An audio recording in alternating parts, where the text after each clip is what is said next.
JP, the Bulls team hasn't been announced yet, but given that they're on a bit of a losing streak, they're going to obviously select all their big guns, and that would mean a pretty dangerous front row with Volker Low and Steenekamp and all those big guns coming back. Just your thoughts on that scrum battle and how important that's going to be, knowing how dangerous the likes of Volker, etc., are. Yeah, Mike. Obviously they got a very good squad, the Bulls. Yeah, with Wilco in front, probably in Steenekamp.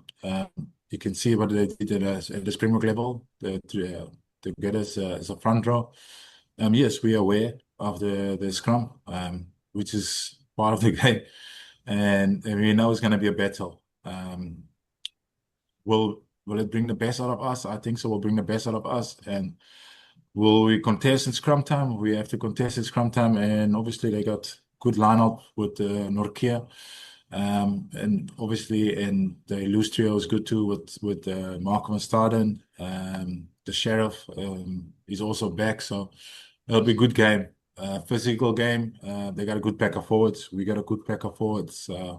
That's what rugby's about, huh? It's about the best play against the best, and how can you measure yourself and how you compete come Saturday. Thank you, Vim, followed by Kaniso. Thanks, Navashna. Hi, JP. Hope you're well.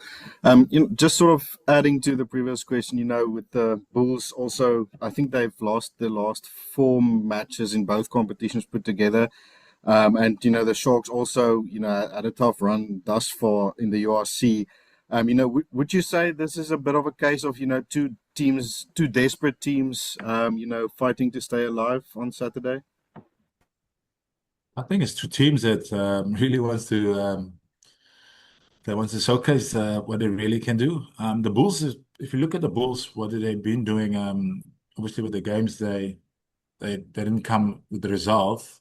They actually played really well. The first half, both first half, and then obviously Bordeaux didn't start well the second half. They put them a bit under pressure, but they always had the opportunity to win the game. The Bulls, so they're pretty much in a good space and that department. Obviously, the losses didn't help, but for us too, we can say we also had a rough start with our results. And can we take a lot of confidence from last week? Yes, we can take a lot of confidence, but there's two good teams that wants to put a good performance come Saturday.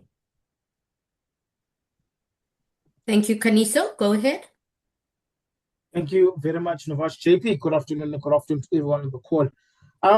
What does this particular job mean to you, JP? I mean, as a former player, you've been part of several Sharks Bulls games, and how much more of an importance does it take for you now as coach, especially with where the Sharks are and also the Bulls are from a season perspective? Can you repeat that first question? I couldn't hear you.